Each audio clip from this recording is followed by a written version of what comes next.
10, 9, 8, 7, 6, 5, 4, 3, 2, 1, 0.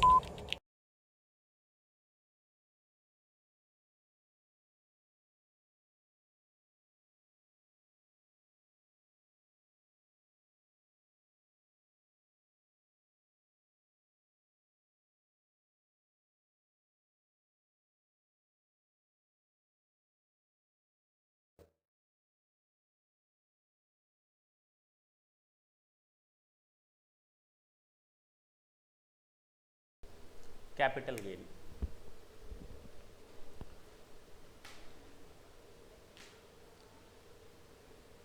इस साल इसमें बहुत अच्छे अच्छे क्या आए हैं, चेंजेस आए हैं, अमेंडमेंट आए हैं। क्या है ये कैपिटल गेन? हिंदी में कहते हैं इसको, बोलो भाई।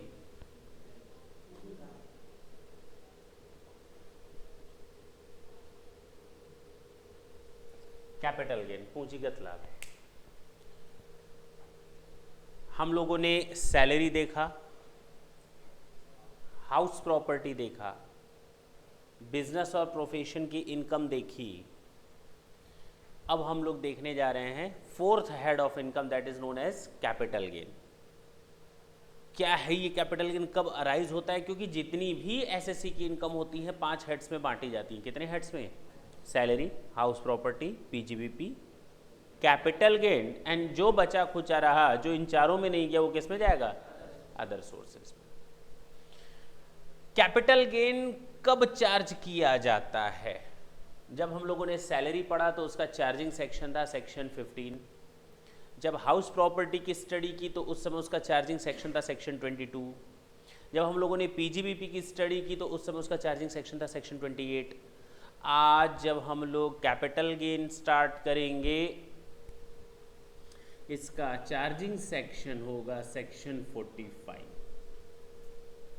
चार्जिंग सेक्शन क्या होगा? सेक्शन 45।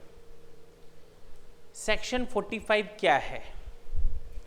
ये हमें बताता है बेसिक चार्जिंग, कब हम कैपिटल गेन को क्या करेंगे? चार्ज करेंगे। कब हम कैपिटल गेन को जाए,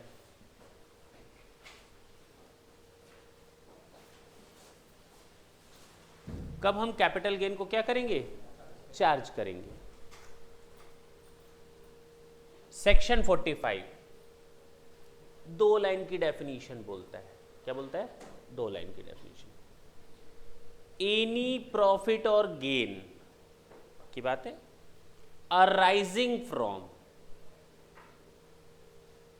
कोई भी प्रॉफिट या गेन जो अराइज हुआ हो। कैसे अराइज हुआ हो? Transfer of a capital asset. किसको ट्रांसफर करने से?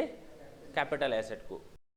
बोला इस सेक्शन ने, एनी प्रॉफिट और गेन, कोई भी प्रॉफिट या गेन जो अराइज हुआ हो, अराइजिंग फ्रॉम, किससे?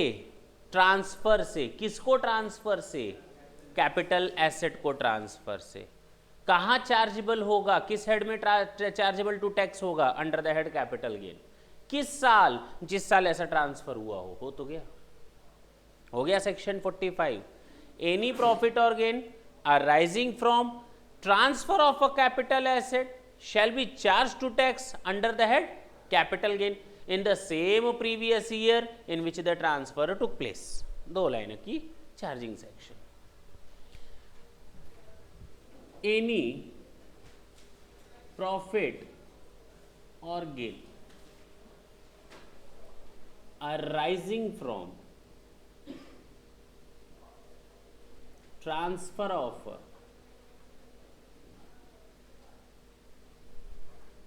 कैपिटल एसेट, अच्छा,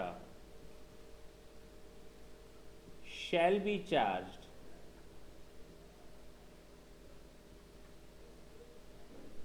to tax under the head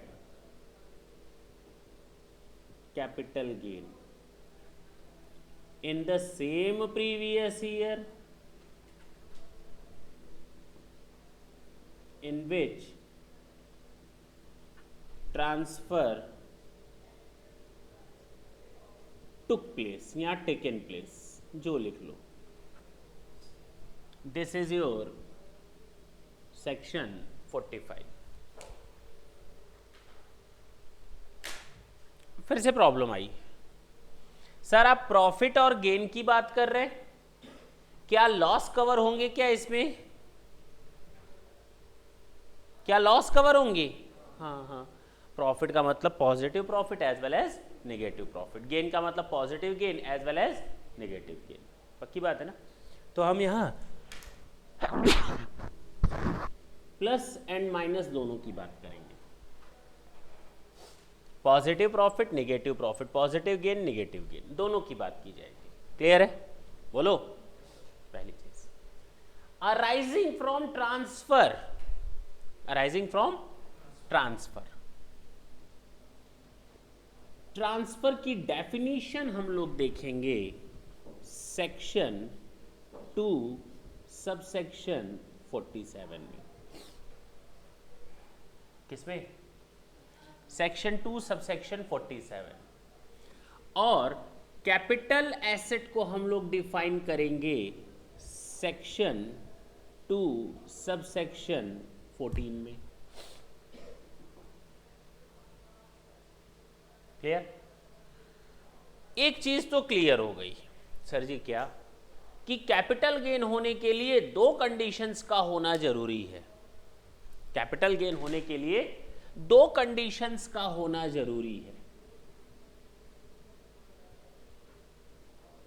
पहला condition, there must be a transfer, there must be a transfer. दूसरा, plus transfer must be of capital asset, transfer must be of capital asset. अगर ये दो condition पूरी हो जाएं तो हमारा टेंशन खत्म।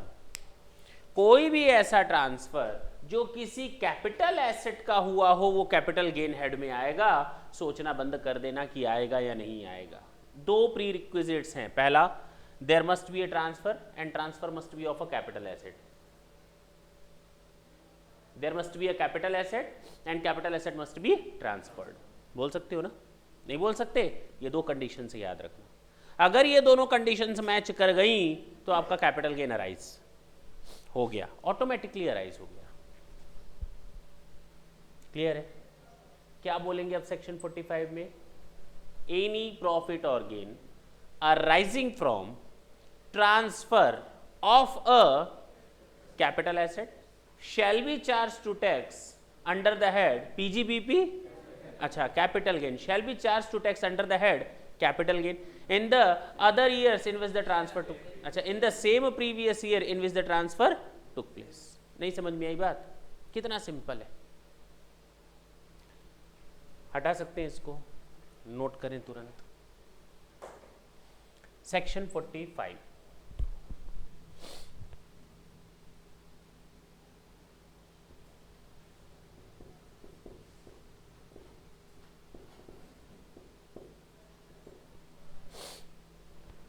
थोड़ी स्पीड ले आएंगे।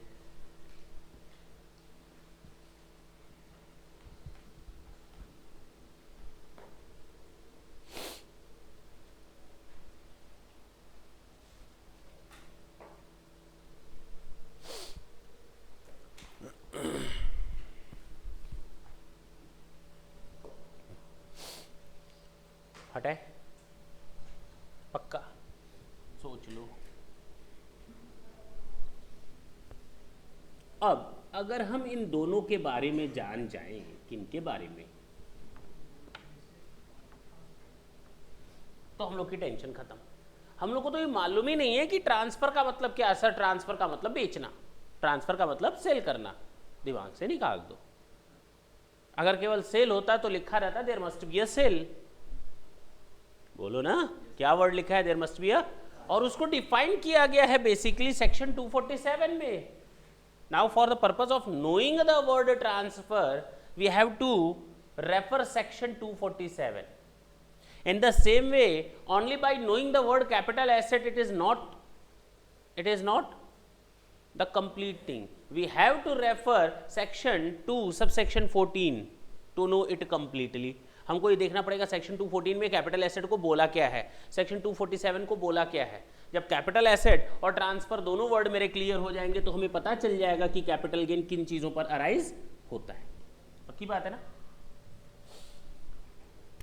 सबसे पहला सेक्शन, हाँ, 2 सबसेक्शन क्या डिफाइन करेगा ये कैपिटल एसेट.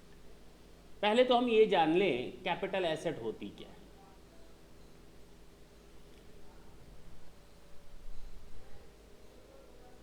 ये 4 चीजें कैपिटल एसेट होती हैं. कितनी? 4. और सब एक से बढ़कर एक. हीरो की ऐड आती है ना, नहीं, अक्षय कुमार की, सब एक से बढ़कर एक. नहीं देखे हो? क्या है इसमें? कैपिटल एसेट को डिफाइन किया गया एनी मूवेबल और immovable property whether connected with the business of the SSE or not. Clear? But shall not include. ये जो 2 वर्ड मैंने बोले ये पिछले असेसमेंट ईयर तक हम लोग बोलते थे 14-15 तक. अब ये 2 लाइनें चेंज हो गई हैं. ठीक, मैं पहले उन 2 लाइनों को पढ़ देता हूं, फिर उसको इलेबोरेट कर देता हूं कि क्या चेंजेस आए हैं. अब इस डेफिनीशन में फर्स्ट सेंटेंस में ही हम लोग को FIIs के बारे में बताया जाएगा, फॉरेन इंस्टीट्यूशनल इन्वेस्टर. ये एक नई लाइन ऐड हुई है, जरा ढंग से देखेंगे. Capital asset means property of any kind held by an assessee. वही तो बोला सर अभी थोड़ी देर में आपने बोला, एनी मूवेबल और immovable property whether connected with the business or not. Any property of any kind held by an SSE whether or not connected with his business or profession. यहां तक कोई दिक्कत? अब इसमें ऐड क्या किया गया है sir? FIIs, foreign institutional investor. क्या ऐड किया गया है? Foreign institutional investor. मैंने पहला बोला कि अब तक ये 2 लाइनें थी. क्या थी? एनी प्रॉपर्टी मूवेबल और इमूवेबल. सर इमूवेबल तो समझ में आता है, जमीन ट्रांसफर कर दी कैपिटल गेन में आएगा, बिल्डिंग ट्रांसफर कर दी कैपिटल गेन में आएगा. इमूवेबल प्रॉपर्टी को ट्रांसफर करेंगे तो क्या कैपिटल गेन होगा? अरे कार ट्रांसफर करोगे तो क्या कैपिटल गेन नहीं होगा? नहीं होगा, नहीं होगा. शेयर्स और सिक्योरिटीज ट्रांसफर करोगे, बॉन्ड ट्रांसफर करोगे, क्या कैपिटल गेन नहीं होगा? होगा. Patent, copyright, trademark, franchisee, licence fees, ये सब ट्रांसफर करोगे तो क्या कैपिटल गेन अराइज नहीं होगा? होगा. गुडविल को ट्रांसफर करोगे तो क्या कैपिटल गेन अराइज नहीं होगा? बिल्कुल होगा. कोई भी एसेट चाहे वो मूवेबल हो चाहे वो इमूवेबल हो, हम वही देखने जा रहे हैं. कोई भी एसेट, एनी प्रॉपर्टी, चाहे वो मूवेबल हो चाहे इमूवेबल हो, whether connected with the business of the assessee और नॉट, चाहे वो एसएससी के बिजनेस में शामिल है या पर्सनल यूज है. मेरा घर है जहां मैं रहता हूं, क्या मैं उसको ट्रांसफर करूंगा कैपिटल गेन नहीं होगा? बिल्कुल होगा. मेरे पास जमीनें पड़ी हुई हैं, उनको ट्रांसफर करेंगे, क्या कैपिटल गेन अराइज नहीं होगा? क्या बिजनेस का होना जरूरी है? तुम्हारे घर में बिजनेस है, पिताजी नौकरी करते हैं लेकिन घर तो है, जमीन तो है, क्या उसको ट्रांसफर करने से कैपिटल गेन अराइज नहीं होगा? होगा. तो बिजनेस की एसेट हो ये जरूरी नहीं है. बिजनेस की एसेट हो, कोई एसेट बिजनेस से ताल्लुक रखे तो ही कैपिटल गेन अराइज होगा, गलत है. बिजनेस से ताल्लुक रखे या ना रखे, any property of any type, any property whether movable और immovable, whether connected with the business of the assessee और नॉट. पहली चीज. दूसरा जो ऐड किया गया है, अभी तक हम लोगों ने यह समझा कि कैपिटल एसेट होती क्या है, चाहे वो मूवेबल हो चाहे वो इमूवेबल हो. दूसरा, चाहे वो एसएससी के बिजनेस से ताल्लुक रखे या ना रखे। अभी तक यही दो चीजें तो क्लियर हुई। इसमें इस साल एडिशन किया गया है, this is the first year this sentence has been added and very much relevant for your examination purposes. ढंग से सुनना, कैपिटल एसेट की डेफिनेशन को ही पलट डाला है, जरा ढंग से पलटना, मतलब थोड़ी चीजें ऐड किया है। क्या ऐड किया है?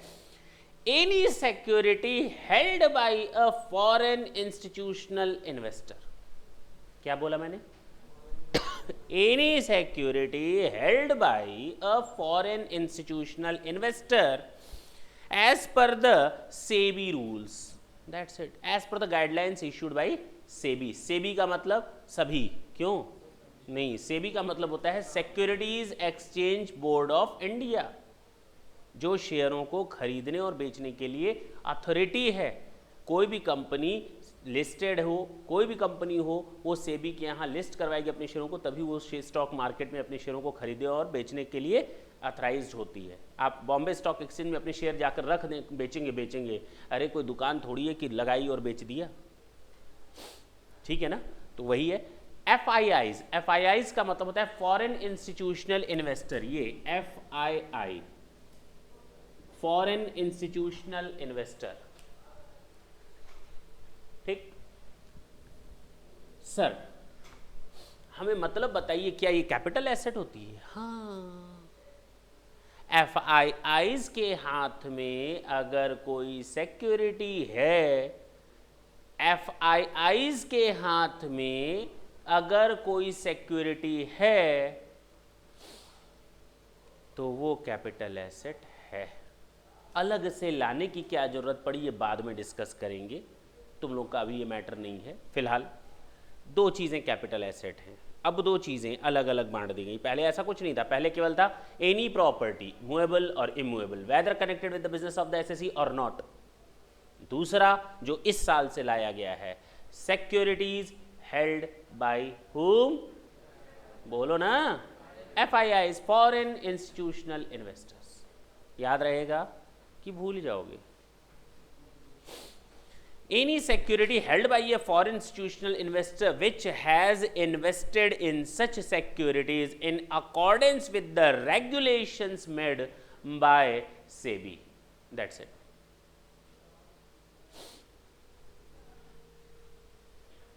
क्लियर है? नहीं समझ में आई बात? पक्का? कैपिटल एसेट दो चीज़ों को, अब पहले कैपिटल एसेट का मतलब केवल एक सिंगल सेंटेंस हम लोग पढ़ते थे, सारी चीजें दिमाग में सेट हो जाती थी। Capital asset means any property movable और immovable whether connected with the business of the assessee और नॉट। बस इतना पढ़ते थे और दांत दिखाते थे, उसके आगे और भी कुछ पढ़ते थे, लेकिन इतना पढ़ने के बाद दांत दिखाते थे। लेकिन अब हम लोग को इसमें एक चीज और ऐड करनी पड़ेगी, any security held by FIIs, foreign institutional investor, as per the guidelines framed by SEBI. बस पक्की बात है ना? आगे की चीजें वैसी ही हैं जैसी ये पहले थी। ये दूसरा सेंटेंस जो ऐड किया गया दिमाग में सेट रखो। तीसरा इसी में, but does not include, word क्या बोला मैं अब जरा लिखता हूं। Capital asset means any property movable, लिखना मत साथ साथ, बाद में लिखने के लिए टाइम देंगे, और immovable whether connected with the business of the assessee और not.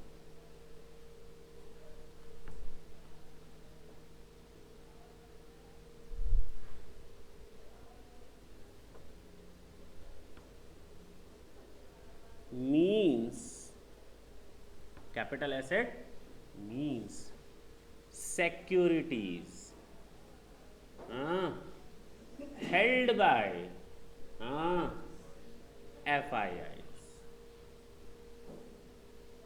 as per a regulation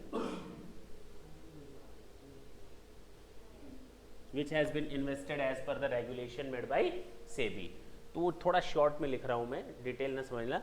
FIIs which has been invested as per the, लिख दें पूरा, नहीं तो बीमार होने में टाइम नहीं लगेगा ना।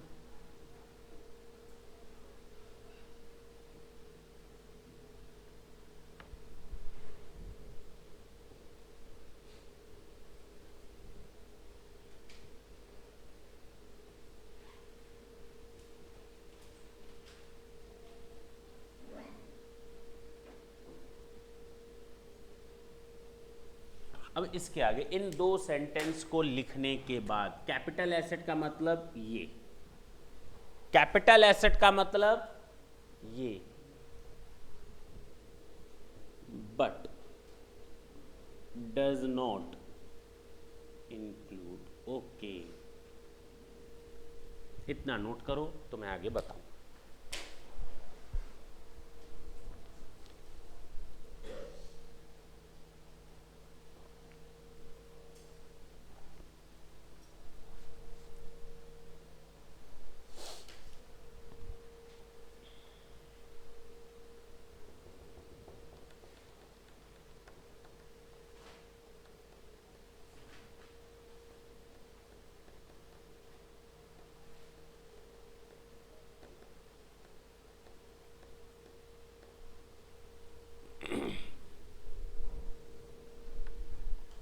जाए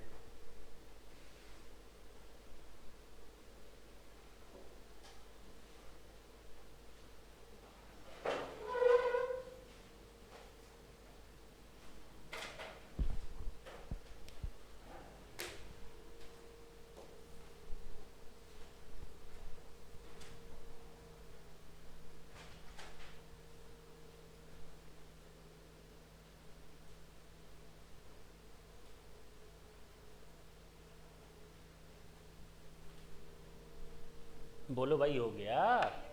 देखो इधर, सर जी आपने अभी कहा ये सारी चीजें कैपिटल एसेट होती है, कोई भी एसेट, देखो ना कितनी ब्रॉड डेफिनेशन है, सुनो इधर, कितनी ब्रॉड डेफिनेशन है, हर चीज को शामिल कर लिया, हर चीज को शामिल कर लिया आपने, मूवेबल और इमूवेबल सारी चीजों को मान लिया कैपिटल एसेट, चाहे वो बिजनेस से ताल्लुक रखें या ना रखें। अरे बाप रे बाप, कितनी बड़ी गलती कर दी, और उस गलती को सुधारा कैसे? कुछ चीजों को हटा करके। अब ये बोलता, अगर इस तरह की डेफिनेशन आती, ये फर्नीचर कैपिटल एसेट है, मैं कहता अरे नहीं मेरे बिजनेस में स्टॉक की तरह यूज है, अच्छा अच्छा हटा दो, ये फैन जो है कैपिटल एसेट है, अरे नहीं नहीं हमारे लिए स्टॉक इन ट्रेड की तरह, अच्छा अच्छा हटा दो। ये कौन सी बात होती है? हर एक एसेट को आइडेंटिफाई करो फिर उसको हटाओ, या शामिल करना है या नहीं करना है बाद में सोचना है, बोलो। तो उसके लिए कहा गया इन चार चीजों को हटा दो। कितनी चीजों को? चार चीजों को हटा दो। पहले कितनी थी, अब कितनी है? इन चार चीजों को हटा दो। इन चार के अलावा जो बचे वो सब कैपिटल एसेट। इन चार के अलावा जो बचे सब कैपिटल एसेट। बोलो ना, किनको चार को हटाया गया? नहीं, ये चार चीजें कैपिटल एसेट नहीं है, ये चार चीजें कैपिटल एसेट नहीं है। क्या है वो चार चीजें? पहला, स्टॉक इन ट्रेड। बात तो बिल्कुल सही है,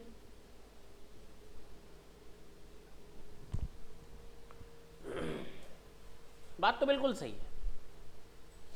स्टॉक इन ट्रेड, जिस चीज को हम खरीदने और बेचने के लिए रखते हैं उस पे जो प्रॉफिट अराइज होता है वो तो profit and gains from business और प्रोफेशन होता है, वो कैपिटल गेन कहाँ होता है? मैं फर्नीचर रखता हूं बेचने के लिए और फर्नीचर बेचा मैंने, तो मेरे लिए क्या अराइज होगा? पीजीबीपी या capital gain? PGBP.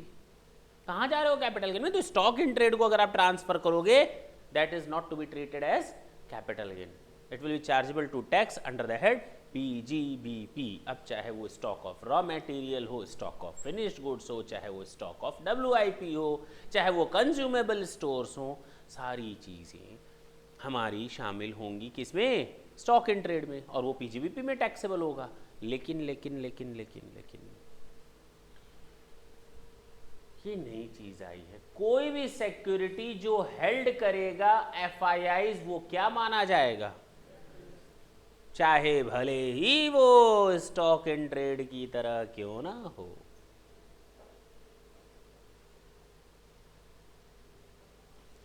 Capital asset means securities held by FIIs।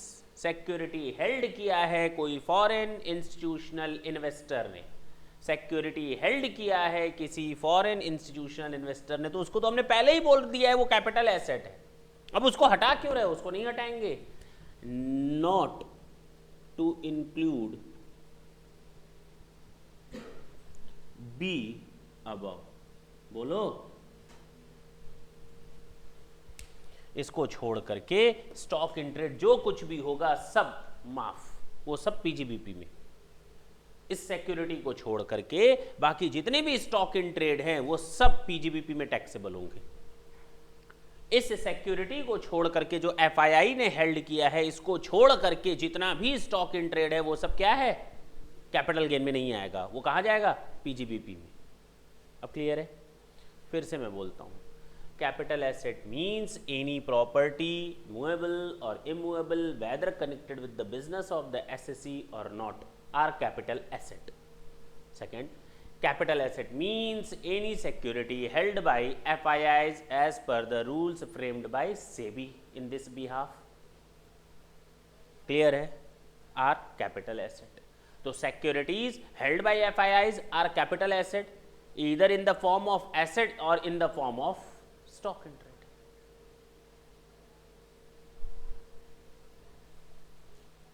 नहीं समझ में आई बात? क्लियर हुई? ये नोट हो गया।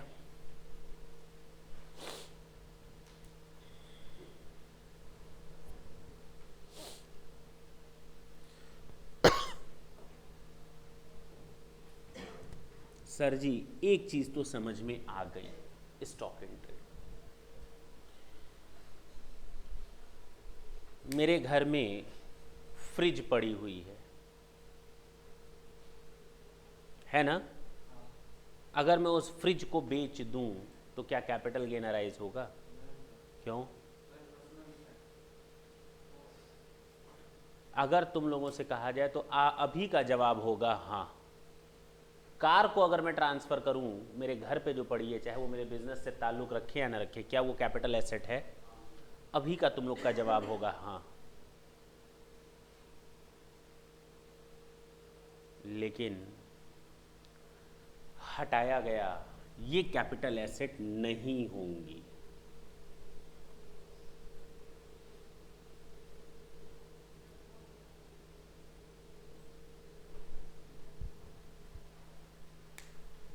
Personal effects are not capital assets.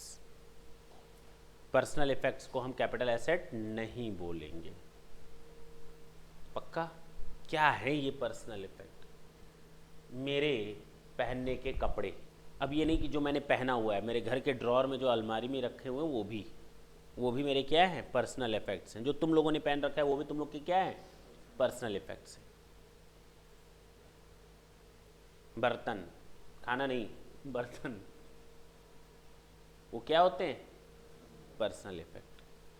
बताओ, कोई जवाब नहीं देगा बीच में। गूंगा खाना कैसे मांगेगा?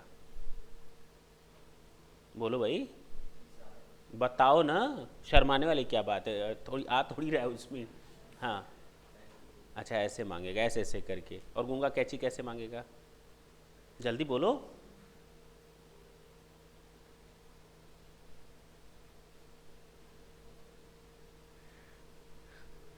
चलो, गूंगा खाना कैसे मांगेगा?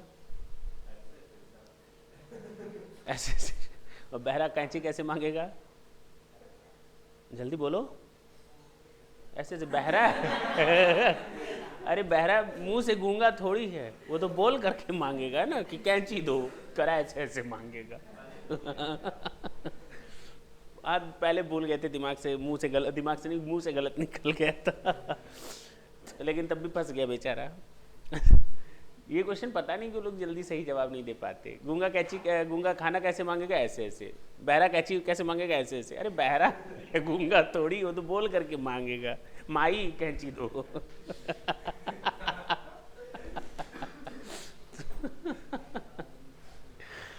देखो इधर,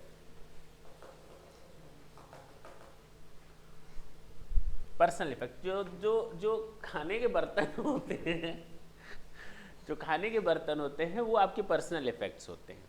क्या होते हैं? पर्सनल इफेक्ट्स होते हैं। समझ में आई बात? नहीं आई? बड़ी जल्दी समझ में आई। अगर नहीं समझ में, अगर मैं कहता कैपिटल एसेट है तो शायद समझ में नहीं आती। वैसे बड़ी जल्दी समझ में आ गई। हाँ हाँ, जो हमारी पर्सनल चीज़ें होती हैं वो हमारी पर्सनल इफेक्ट्स हैं। Scooter, scooter, scooter personal effect है। मोटरसाइकिल पर्सनल इफेक्ट है। कार पर्सनल इफेक्ट है। दिमाग से निकाल दो, नहीं सबके बारे में बोल रहा हूँ। अगर ये सारी चीज़ें बिजनेस में यूज होंगी तो पर्सनल कैसे है? पर्सनल का मतलब व्यक्तिगत, बिजनेस की नहीं। अगर ये scooter, car, motorcycle, fridge business में यूज हो रही हैं तो कैपिटल एसेट है। लेकिन अगर वही चीज़ें मेरे पर्सनल में यूज हो रही हैं, घर के लिए यूज हो रही हैं एक्सक्लूसिवली, तो वो मेरी पर्सनल इफेक्ट्स हैं। और जरा देखो, लास्ट टू लास्ट लेक्चर में मैं एक क्वेश्चन पीजीबीपी का सॉल्व करवा रहा था, उसमें आया था profit on sale of car. तो मैंने उस समय कहा था कि अभी ना समझो, अभी तुम लोग ना समझ हो, जब हम लोग कैपिटल गेन पढ़ेंगे तो अपने आप समझ में आ जाएगा। अब देखो वही पॉइंट मैं बता रहा हूं कि जो मेरी कार होती है, अब वहां पर ये नहीं लिखा था कार पर्सनल यूज में है या कार बिजनेस के यूज में, अब वहां नहीं लिखा था, तो हम उसको कैपिटल गेन लगाएं या ना लगाएं, उस समय हम टेंशन में थे। तो मैंने उस समय कहा था अभी टेंशन ना लो, जब हम लोग कैपिटल गेन पढ़ेंगे तो ये चीज़ मैं समझाऊंगा। क्लियर है?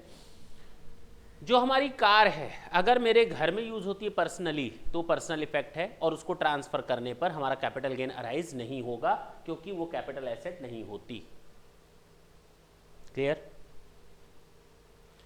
लेकिन वही कार अगर हमारे बिजनेस में यूज है तो मेरे पर्सनल में नहीं आएगी। जब पर्सनल है नहीं तो नॉर्मल प्रॉपर्टी हो गई, चाहे मूवेबल चाहे इमूवेबल, चाहे बिजनेस से कनेक्टेड हो चाहे ना कनेक्टेड हो। क्लियर हुआ?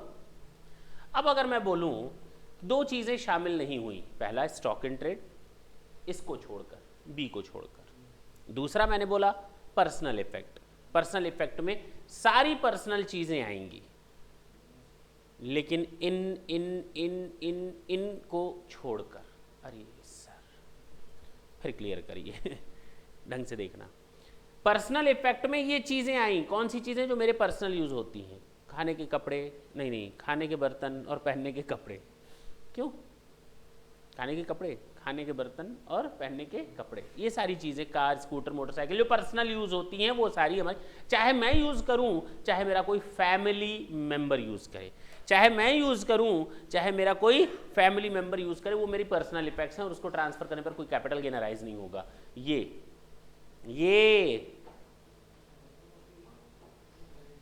मिसेस थम,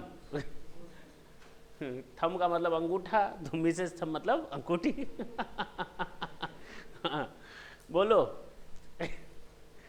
ये जो अंगूठी है अगर इसको मैं ट्रांसफर करूं, ये पर्सनल है या नहीं है? नहीं है। ज्वेलरी पर्सनल इफेक्ट नहीं होती, ज्वेलरी पर्सनल इफेक्ट नहीं होती, ज्वेलरी पर्सनल इफेक्ट नहीं होती। मैं बार बार बोल रहा हूं। तब जब ज्वेलरी पर्सनल इफेक्ट नहीं है तो वो क्या है? कैपिटल एसेट है। कैपिटल एसेट हो गई। ज्वेलरी पर्सनल इफेक्ट नहीं होती। आर्चियोलॉजिकल थिंग्स पर्सनल इफेक्ट्स नहीं होते। आर्चियोलॉजिकल थिंग्स हमारे पर्सनल इफेक्ट नहीं होते। मिस्र में जाओ और वहां से प्राचीन घड़ा लेकर के आओ, टूटा फूटा, ठीक है, पुरानी सभ्यता के जो सिविलाइजेशन, सी ओल्ड सिविलाइजेशन जो अब नहीं रही, वहां से तुम कुछ लेकर के आओ। आर्चियोलॉजिकल आइटम्स, पुरातत्वविद की चीजें, किसी का कंकाल जमीन से निकाल करके ले आओ, पता चला वो 5000 साल पुराना है। तो ये archaeological things, sculptures, drawing, painting, drawing और पेंटिंग जो मकबूल फिदा हुसैन ने बनाई, लोग अपने घर पे दीवारों पर टांगते हैं। कितने की? 50 लाख की है ड्राइंग रूम में। क्या है ये? हमें भी नहीं मालूम। उसमें दिखता कुछ नहीं है, उल्टा सीधा सब बना रहता है, पता नहीं MF हुसैन ने बनाया है तो कुछ होगा ही 50 लाख में, और उससे अच्छा मैं बनाता हूँ लेकिन उसको 1 रुपये में कोई खरीदने वाला नहीं मिलेगा। बात समझना, गाय कुत्ता सब बना दूंगा उसमें लेकिन कोई खरीदेगा नहीं, उसमें दिखेगा भी लेकिन उसको कोई खरीदेगा नहीं, समझे? उसमें क्या है, उसका नाम है। अगर आपने कोई ड्राइंग या पेंटिंग ले रखी है तो वो आपका पर्सनल इफेक्ट नहीं है। आर्ट ऑफ वर्क ले रखा है तो वो भी पर्सनल इफेक्ट नहीं है। तो कौन कौन सी चीजें पर्सनल इफेक्ट नहीं होंगी? Jewellery, archaeological collections, drawing, painting, sculptures, any work of art. एक एक को फिर बताएंगे, टेंशन ना लेना। अब तक मैंने जो बताया, कैपिटल एसेट दो हैं। पहली capital asset means any property movable और immovable whether connected with the business of the assessee और not are the capital asset. Capital asset means any security held by FIIs as per the rules made by the SEBI. All these things are the capital asset, but does not include, शामिल नहीं है capital asset में। कौन सी चीज शामिल नहीं है? Stock in trade, stock in trade, लेकिन उस बी को छोड़ करके। और दूसरा पर्सनल इफेक्ट। पर्सनल इफेक्ट हमारी कैपिटल एसेट नहीं होती, लेकिन ये शामिल नहीं है। अगर पर्सनल इफेक्ट में कोई चीज शामिल नहीं है तो वो कहां शामिल हो जाएगी? यहां शामिल हो जाएगी। अगर यहां शामिल होता तो कैपिटल एसेट नहीं होता, उसको बेचो कुछ भी करो, कोई कैपिटल गेन राइज नहीं होगा। लेकिन अब जो चीज इसमें शामिल नहीं है तो वो कहां चली गई होगी? वापस इधर चली गई होगी, है कि नहीं? कैपिटल एसेट में ये शामिल नहीं है और इसमें क्या शामिल नहीं है? ये शामिल नहीं, तो वापस ऊपर चला गया। तो ऊपर क्या क्या गया? भले पर्सनल इफेक्ट है, क्या? ज्वेलरी ऊपर चला गया, आर्कियोलॉजिकल कलेक्शंस ऊपर चला गया, वर्क ऑफ आर्ट ऊपर चला गया, ड्राइंग ऊपर चला गया, पेंटिंग ऊपर चला गया, स्कल्पचर्स ऊपर चला गया। ये सारी चीजें ऊपर चली गई, मतलब कैपिटल एसेट मान ली जाएंगी। भले ही पर्सनल हो लेकिन उसको क्या मान ले जाएंगे? Capital assets. ज्वेलरी का मतलब क्या होता है सर जी? ज्वेलरी का मतलब आभूषण, और आभूषण दो तरीके के होते हैं। ज्वेलरी का मतलब क्या होता है? गलत। आभूषण का मतलब होता है ऑर्नामेंट्स। ऑर्नामेंट्स को हम लोग कहते हैं आभूषण। ये क्या है? ज्वेलरी है कि नहीं है? ये ज्वेलरी है, तुम लोगों ने भी पहना हुआ है, ये ज्वेलरी है या नहीं? अच्छा नहीं ये ज्वेलरी है या नहीं है कि नहीं? गले में सोने की चेन होगी, देखो जरा अरे अपने गले में देखो, दूसरे के गले में ना देखो, वो तो चेन स्नैचिंग का काम करेगा एक तो यही पकड़ा गया कुख्यात अपराधी है, नाम अनाउंस करे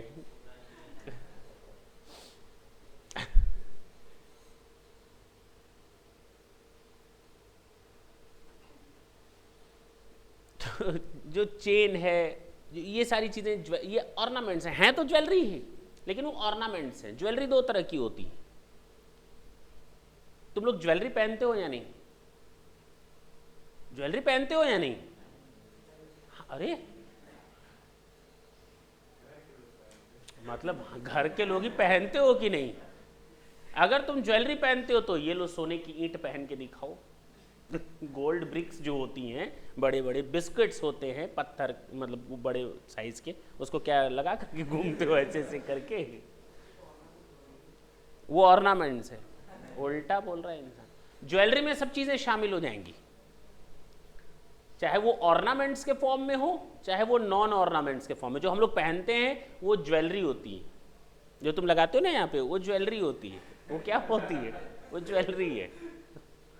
अरे वो क्या है? ज्वेलरी। तो ज्वेलरी में ऑर्नामेंट्स एंड नॉन ऑर्नामेंट्स दोनों शामिल होंगे। ज्वेलरी में क्या शामिल होंगे? Ornaments and non ornaments. और ज्वेलरी हमारी पर्सनल इफेक्ट नहीं होती, वो इसमें आती। सर थोड़ा डिफाइन करिए। मैं ज्वेलरी की डेफिनेशन में बताता हूं और ढंग से सुनना, उसके बाद मजे लेते हैं हम लोग, ठीक है ना?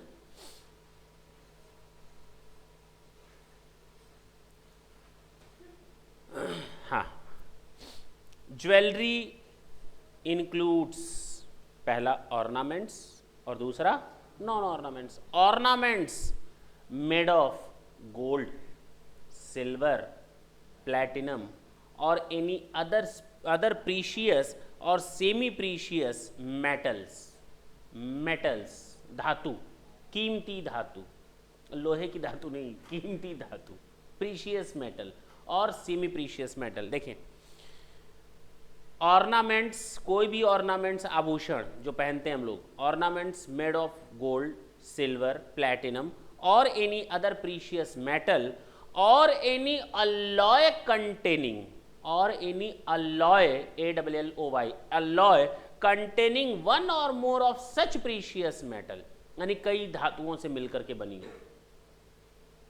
गोल्ड भी है, सिल्वर भी है, प्लैटिनम भी है, कोई धातु भी जोड़ दी गई, केवल गोल्ड से बनी हुई नहीं, केवल सिल्वर से बनी हुई नहीं, दोनों के मिश्रण से भी मिक्स करके भी कुछ बना दिए तो वो भी हमारी क्या मानी जाएगी? ज्वेलरी। तो jewellery includes ornament made of gold, silver, platinum और एनी अदर प्रीशियस मेटल और any alloy containing one or more such precious metals, whether or not containing any precious or semi precious stone, चाहे उसमें कीमती पत्थर लगा हो या ना लगा हो, चाहे उसमें नीलम का पत्थर लगा हो या ना लगा हो। और अगर नीलम का पत्थर नहीं हुआ तो देखो, and whether or not worked or sewn into any wearing apparel। तुम लोगों ने नाम सुना होगा जयललिता का, नहीं सुना है? अच्छा, सुन लिया है, जयललिता।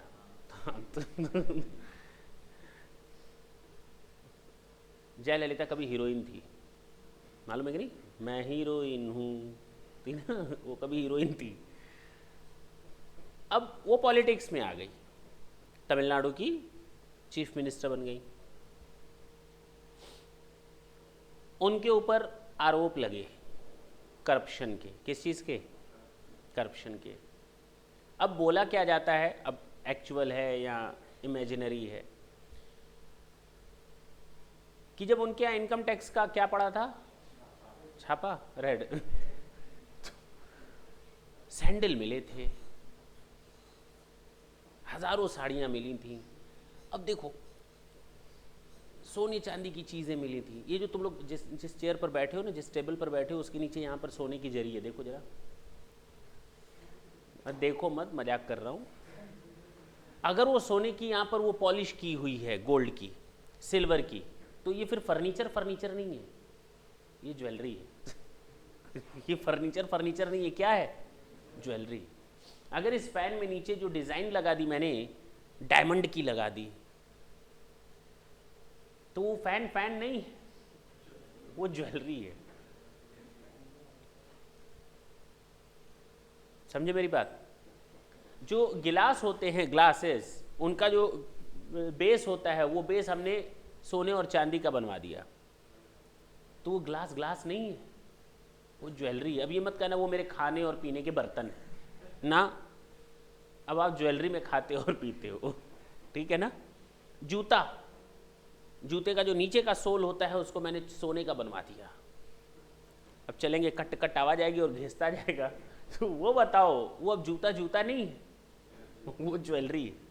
क्या पहन रखे हो पैर में? ज्वेलरी पहन रखी है। हाँ भाई, साड़ी सोने की जरी की जाती है, मालूम हुआ ना, वर्क किया जाता है, तो साड़ी नहीं होती, वो क्या होती है? ज्वेलरी होती है। क्या पहन रखे हो? ज्वेलरी। हाँ भाई, ये हैं चीजें। अब लास्ट लाइन में फिर से रिपीट करता हूं, उसके बाद समझना कि समझ में आया यहां। वेदर और नॉट वर्कड और स्यून मतलब सिलना, वर्क का मतलब जरी का काम या कोई काम करना, वर्कड और स्यून इनटू एनी वियरिंग अपैरल, पहनने के कपड़ों में या कोई वर्क किया गया हो या सिल दिया गया हो, तो वो भी ज्वेलरी में आ जाएगा। मैं फिर से बोलता हूं, ornaments, jewellery includes ornaments made of gold, silver, platinum और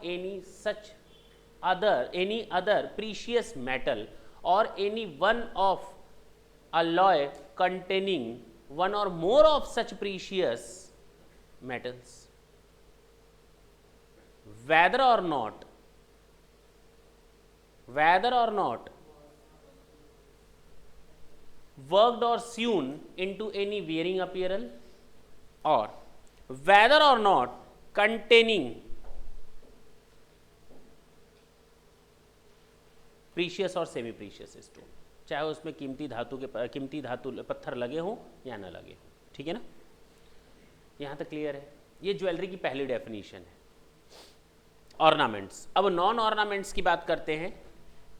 ज्वेलरी इंक्लूड्स प्रीशियस और सेमी प्रीशियस स्टोन्स, पत्थर, वो भी हमारे क्या होते हैं, ज्वेलरी। पत्थर नग होते हैं ना, वो क्या होते हैं, ज्वेलरी में आएंगे।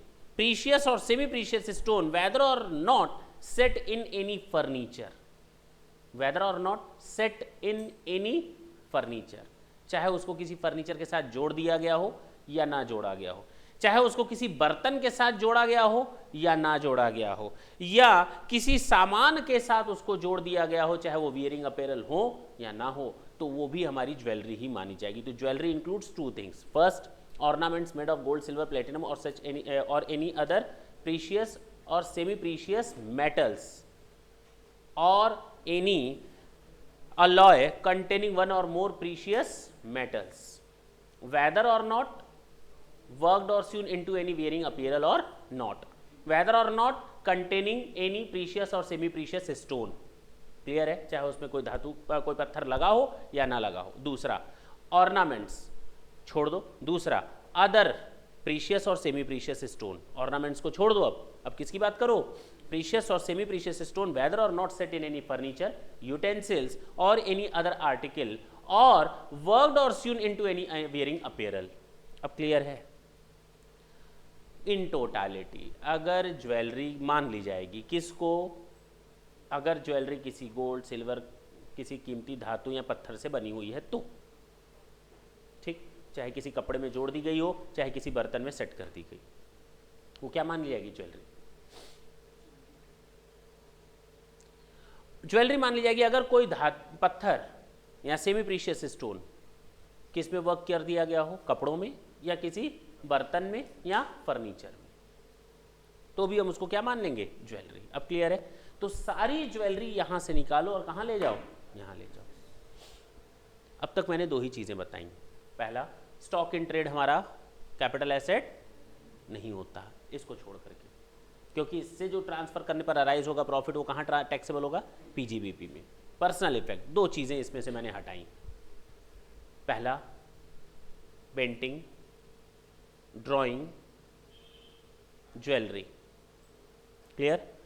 फोर्थ है तुम लोग का sculptures, any work of art, और भी कुछ था एक, आर्कियोलॉजिकल कलेक्शन। आर्कियोलॉजिकल कलेक्शन का मतलब समझ रहे हो ना, पुरातत्वविदों की चीजें जो होती हैं।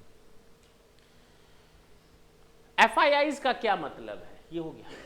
तीसरा, एफआईआईज का मतलब मैं अभी बता देता हूं। स्टॉक इन ट्रेड समझ में आया, पर्सनल इफेक्ट समझ में आया, agricultural land in India,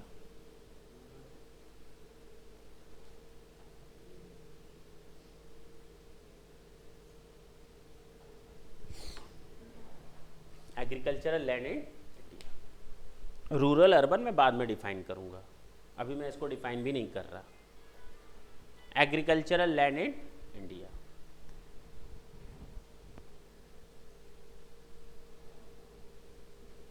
gold deposit, bonds. मैंने कहा था ना, चार चीजें शामिल नहीं होती। ये चार चीजें हैं जो हमारी कैपिटल एसेट नहीं मानी जाती, नोट करें।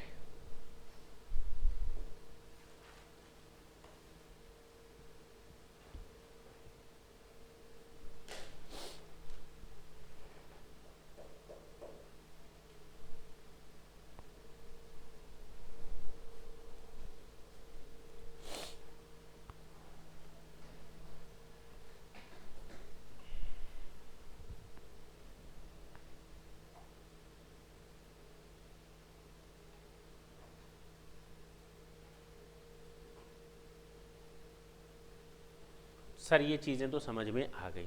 अगर हमको कोई पूछे कि कैपिटल गेन का चार्जिंग सेक्शन क्या है, तो हमारे दिमाग से तुरंत निकलेगा section 45.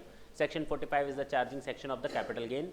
Any profit or gain arising from the transfer of a capital asset shall be charged to tax under the head capital gain in the same previous year in which the transfer took place. That was the section 45. उसके बाद हम लोग को दो definitions देखनी जरूरी हो गई थी ताकि हमको ये चार्जिंग सेक्शन ढंग से समझ में आए कि कैपिटल एसेट की डेफिनेशन क्या है और ट्रांसफर की डेफिनेशन क्या है. कैपिटल एसेट को समझाया गया है सेक्शन 2 सबसेक्शन 14 में और ट्रांसफर को समझाया गया सेक्शन 2 सबसेक्शन 47 में. कैपिटल एसेट को समझाया गया, कैपिटल एसेट ढंग से सुनना, कैपिटल एसेट क्या होंगी? कैपिटल एसेट में शामिल नहीं होगा, कुछ होगा कुछ नहीं होगा, कई सारी चीज़ें होंगी और कुछ चीज़ें नहीं होंगी. क्या शामिल है?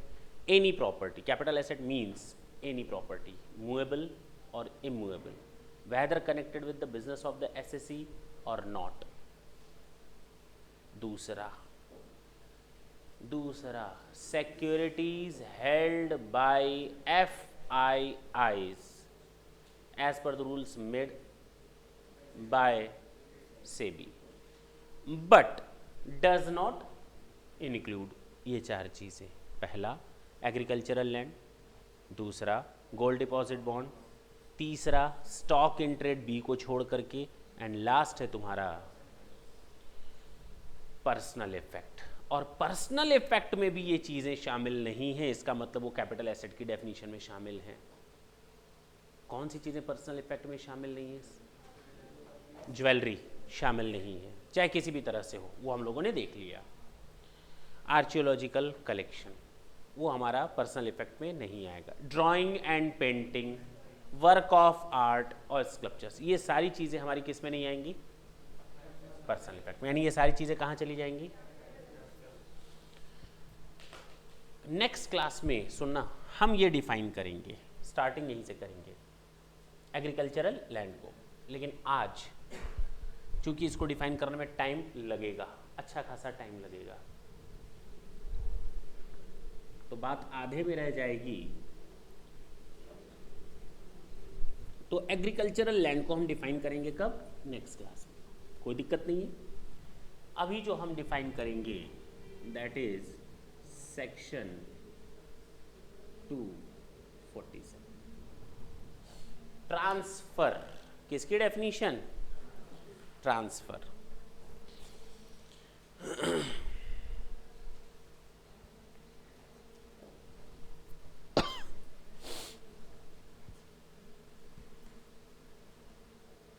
ट्रांसफर इंक्लूड्स, ट्रांसफर शामिल करता है. क्या क्या चीज़ें शामिल करता है? ट्रांसफर की डेफिनेशन में आएगा क्या? सर हम लोग तो ट्रांसफर का मतलब ये समझते थे, येलो पेन पैसा दो, येलो फर्नीचर पैसा दो, इसको हम ट्रांसफर समझते थे. This is not transfer, this is only a sale, this is only a sale. Transfer includes any sale. Transfer में शामिल है सेल. ट्रांसफर में शामिल है एक्सचेंज. ट्रांसफर में शामिल है एक्सचेंज. ट्रांसफर में शामिल है रेलिंक्विशमेंट. ट्रांसफर में शामिल है relinquishment. Transfer includes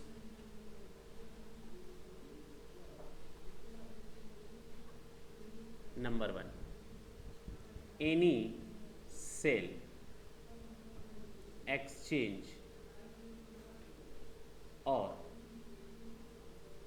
relinquishment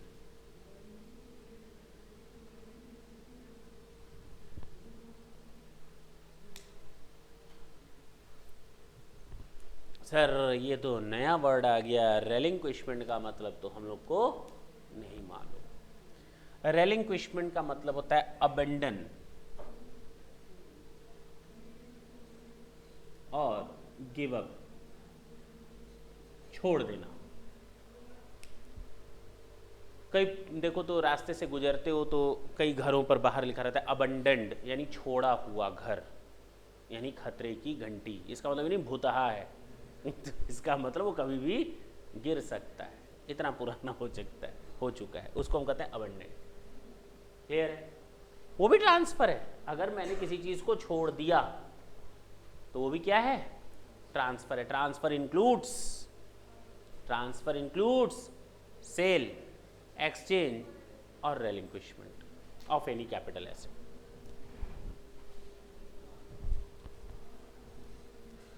Transfer includes extinguishment of right therein. Extinguishment का मतलब होता है अपने आप को हटा लेना, अपने आप को हटा लेना, अपने राइट्स को छोड़ देना।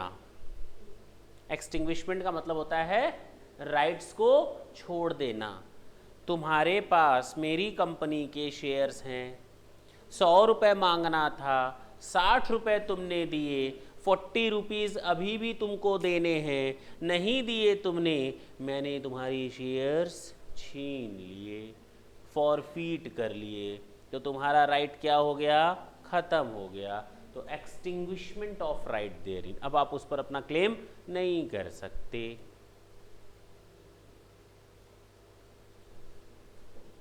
ये लो फर्नीचर, ये आज से तुम्हारा,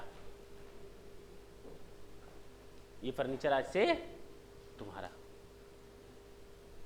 सर कुछ पैसा, अरे नहीं जाने दो। क्या है ये? Extinguishment of right therein. आज से इस पर मेरा हक खत्म। क्लियर है ना? पक्की बात है ना? लेते जाना।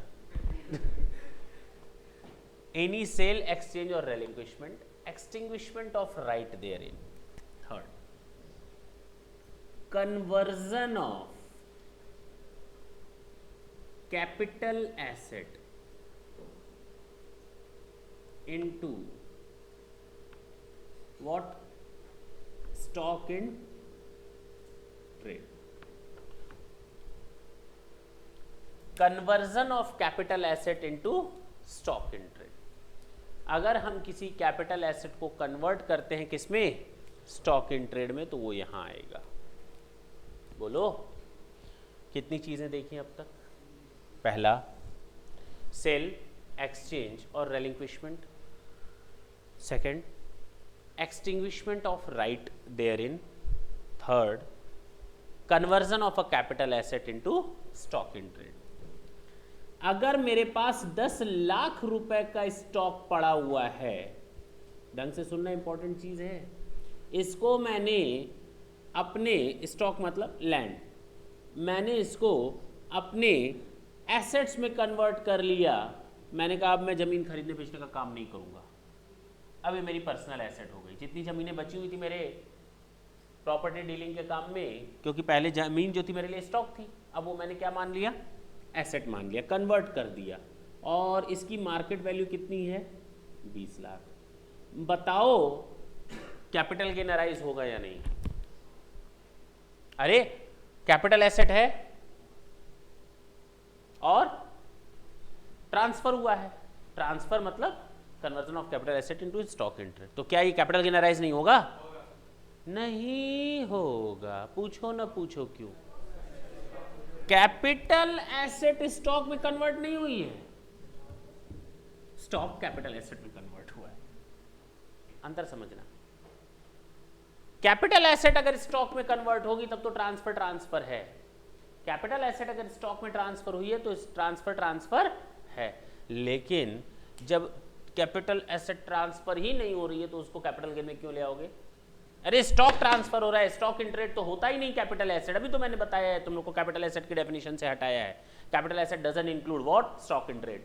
तो स्टॉक इन ट्रेड जब कैपिटल एसेट होती ही नहीं है तो भैया बेचते रहो, क्योंकि ट्रांसफर होने के लिए, कैपिटल गेन होने के लिए दो चीजों का जरूरी है होना, capital asset transfer. Capital asset transfer, क्या कैपिटल एसेट है? भले ट्रांसफर हुआ हो, कैपिटल एसेट है, कैपिटल गेन अराइज नहीं होगा, क्योंकि कैपिटल गेन अराइज होने के लिए दो कंडीशंस का साथ साथ होना जरूरी है। कौन सी दो conditions? Capital asset transfer, capital asset transfer, capital asset और ट्रांसफर। कैपिटल एसेट नहीं है, ट्रांसफर हो गया, कोई दिक्कत नहीं है, कैपिटल गेन अराइज नहीं होगा। कैपिटल एसेट है, ट्रांसफर नहीं हुआ, तो क्या कैपिटल गेन अराइज होगा? नहीं। दोनों कंडीशंस का साइमल्टेनियसली पूरा होना जरूरी है। तो यहां स्टॉक इन ट्रेड है जो कैपिटल एसेट है ही नहीं, अगर उसको ट्रांसफर करते हो तो स्टॉक इन ट्रेड तो हमारी कैपिटल एसेट होती ही नहीं। हाँ, अगर ये कंडीशन कैसे होती? ऐसे होती तो हमारा कैपिटल गेन लग गया होता, क्योंकि कैपिटल एसेट को आप स्टॉक इन ट्रेड में कन्वर्ट कर रहे हो, कैपिटल एसेट को स्टॉक इन ट्रेड में कन्वर्ट कर रहे हो तो कैपिटल गेन चार्ज हो जाता। अब क्लियर है?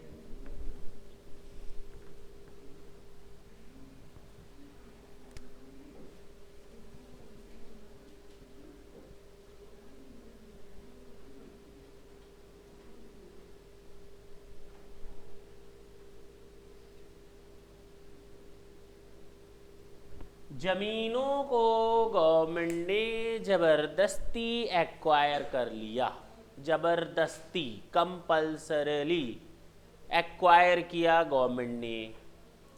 मैं अब ये प्ली दूं मैंने अपनी मर्जी से ट्रांसफ़र नहीं किया तो ये ट्रांसफ़र नहीं हुआ, कोई ज़बरदस्ती छीन कर जा रहा है, हाँ तो ट्रांसफ़र हो गया।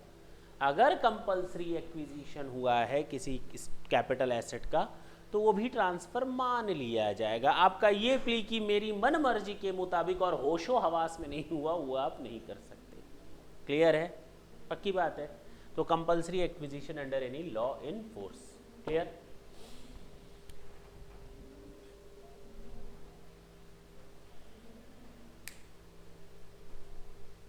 अगर compulsory acquisition by any law हो तो ट्रांसफर माना जाएगा या नहीं? Mother in law, father in law, हाँ तो ब्रदर इन लॉ जबरदस्ती किडनैप करके ले गए हमको है कि नहीं? तो compulsory acquisition under any mother in law, father in law नहीं, compulsory acquisition under any law.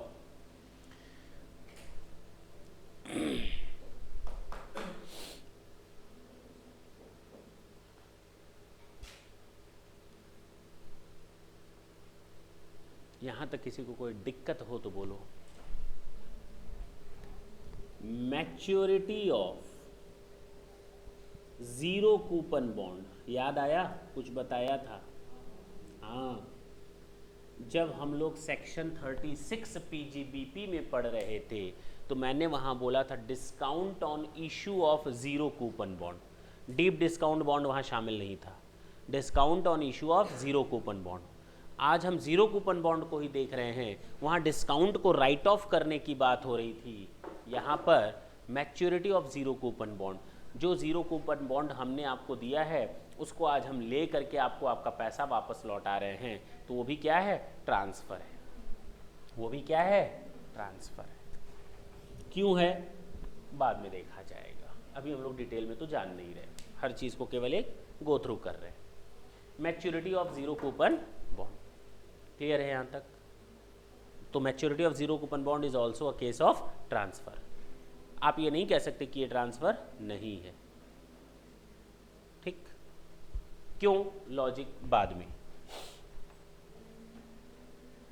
पहला है एनी सेल, एक्सचेंज और relinquishment, extinguishment of right therein, conversion of a capital asset into stock in trade, compulsory acquisition under in law, maturity of zero coupon bond. Next,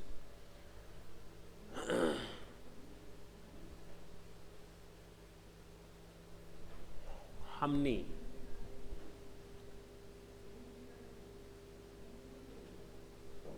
ये 6 माले की building बनाई।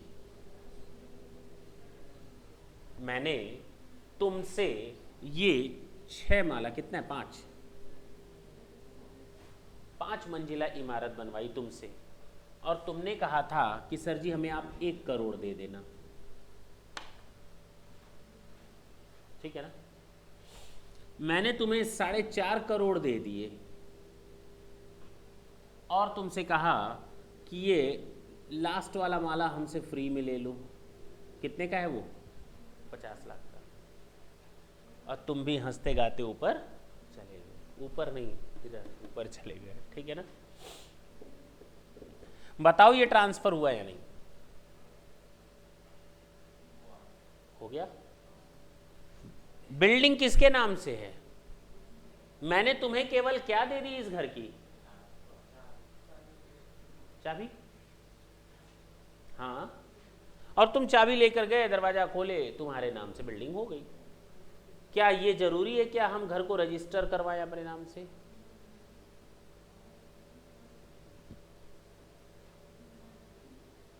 क्या ये जरूरी है कि घर मेरे नाम से, मतलब तुम्हारे नाम से, तुम हो, तुमने चाबी ली, तुम गए, क्या जरूरी है कि घर तुम्हारे नाम से रजिस्टर्ड हो? अगर रजिस्टर्ड नहीं है तो क्या तुम मालिक हो? हाँ, तब भी मालिक हो। ये मैंने हाउस प्रॉपर्टी में ढंग से बताया था डिटेल में। ट्रांसफर ऑफ प्रॉपर्टी एक्ट 1882 के सेक्शन 53A के अकॉर्डिंग अगर आप किसी part performance of the contract के अंतर्गत किसी प्रॉपर्टी पर कब्जा कर लेते हैं या प्रॉपर्टी आपके पोजेशन में आ जाती है, भले ही वो प्रॉपर्टी आपके नाम से रजिस्टर्ड ना हो, तो भी आप उसके मालिक मान लिए जाते हो। अब देखो फोर्थ यही है, any transaction involving the allowing of the possession, here I am just going to allow you to possess that property in favor of you, in favor of yours. Possession of any immovable property to be taken or retained in part performance of the act of the nature referred to section 53 of the Transfer of Property Act 1882. याद आया? वही चीज copy करके यहां रखा है। वहां आपके लिए बात होती थी, आप मालिक मान लिए जाते थे। हाउस प्रॉपर्टी में कहा गया था रियल ओनर, सॉरी कौन सा owner, deemed owner, deemed owner मान लिया जाता था। Actual owner is not necessary at all. Deemed owner की पूरी डेफिनेशन दी थी सेक्शन 27 में, याद होगा। और उस डीम्ड ओनर की डेफिनेशन में ये भी एक तरह की डेफिनेशन दी गई थी कि अगर मैं आपको कोई चाबी दे देता हूं किसी मकान की, किसी फ्लैट की, तो वो आपके नाम से पोजीशन में हो गया, बात खत्म। रजिस्ट्रेशन जरूरी नहीं है आपके नाम से हो। अब उस बिल्डिंग से जो भी इनकम अराइज होगी आप उसके मालिक माने जाओगे। और यहां क्या बात हो रही है? मेरे लिए बात हो रही है कि मैं आपको चाबी दे रहा हूं, इसका मतलब डायरेक्टली और इनडायरेक्टली मैं आपको घर क्या कर रहा हूं, ट्रांसफर कर रहा हूं। क्योंकि अब उसके मालिक कौन माने जाओगे? आप माने जाओगे, भले ही घर रजिस्टर्ड हुआ हो या ना हुआ हो। एक्चुअल रजिस्ट्रेशन जरूरी नहीं है। कौन बोलता है ये? इनकम टैक्स नहीं बोलता, सेक्शन 53A बोलता है। किस एक्ट का? ट्रांसफर ऑफ प्रॉपर्टी एक्ट 1882 का।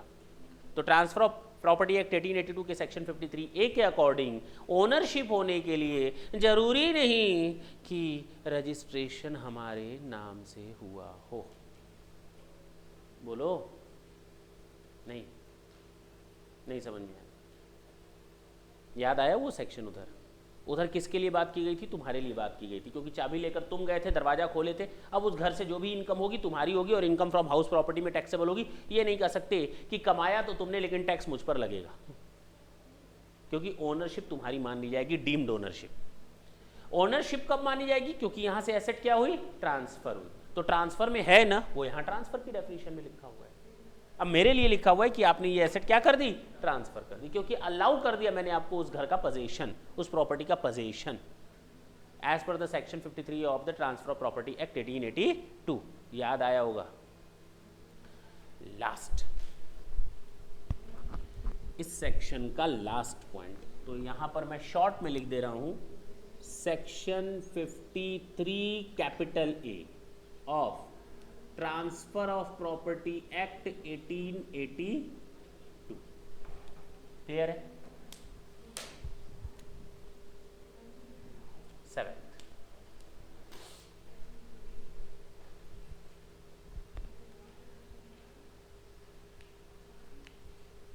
एक गाना था ना, हमने तुमको घर ये दे दिया, ये भी ना पूछा कौन हो तुम, है कि नहीं?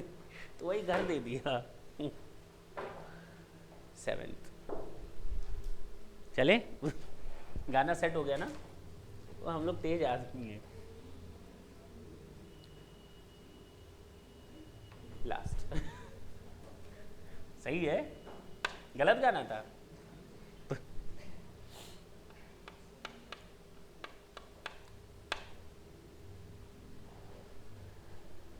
किसी भी तरह से ट्रांसफर कर दो, कोई भी ऐसा ट्रांजैक्शन कर दो जिसका अल्टीमेट इम्पैक्ट ये हो कि आपको उस प्रॉपर्टी की सारी सुख सुविधाएं इस तरह से मिल रही हैं जैसे कि आप ही उस मकान के मालिक हो। तो कितने तेज हो तुम लोग, नहीं?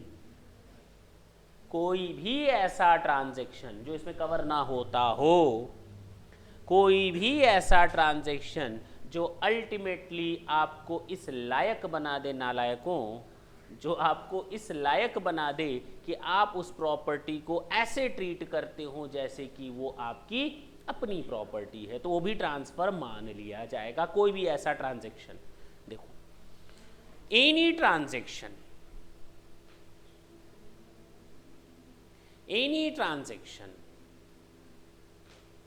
which has the effect of transferring, जिसका अल्टीमेट इंपैक्ट क्या हो, ट्रांसफर करना हो, और enabling या इस लायक बनाना हो, और enabling the enjoyment of any immovable property, और उस केवल immovable property, और उस immovable property को आप enjoy कर सको ऐसे जैसे कि रियल ओनर।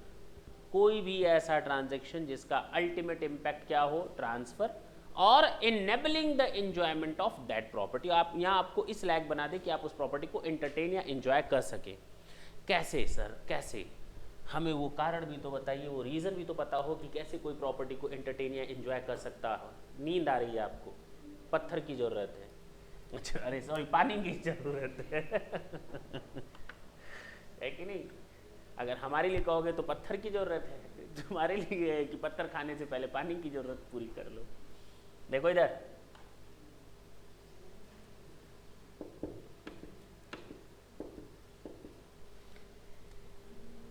$5 लाख में घर खरीदना है तुमको, मिल जाएगा घर, अपने सपनों का घर, सपने में ही रह जाएगा 5 लाख में वो हकीकत में कन्वर्ट नहीं होगा। तुमको 3 लाख में घर चाहिए, तुमको 4 लाख में चाहिए, 5 लाख में चाहिए, 6 में चाहिए, हम देंगे तुमको तुम्हारे सपनों का घर हकीकत में देंगे, हकीकत में देंगे। भरोसा है? नहीं है भरोसा है, केवल एक ही चीज़ पर भरोसा है, वो काया पर भरोसा बाकी चीज़ पर तो भरोसा है ही नहीं। भरोसा है मुझ पर, है, तुम्हें अपने ऊपर है जिस दिन अपने ऊपर होगा तो मेरे ऊपर हो जाएगा। तुम लोगों ने मुझ पर ये भरोसा कर दिया और क्या खाया, धोखा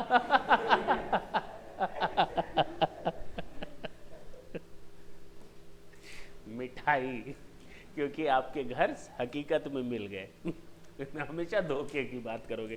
क्या खाया, धोखे खाया, धोखा। सुनो,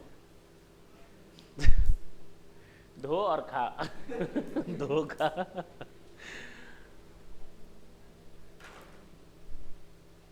मैंने सबसे 5-5 लाख रुपए ले लिए। सबको एक जरूरत थी, किसकी?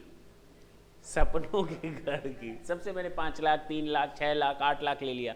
20 लोग अगर मुझे 5-5 लाख रुपए भी देते हैं तो मेरे पास कितना हो गया? 1 करोड़ हो गया। और यूनिटी में कितनी ताकत होती है, देखो ना, एक रैन बसेरा बन जाएगा हम लोग का, है कि नहीं, सरकारी डिपार्टमेंट की तरह।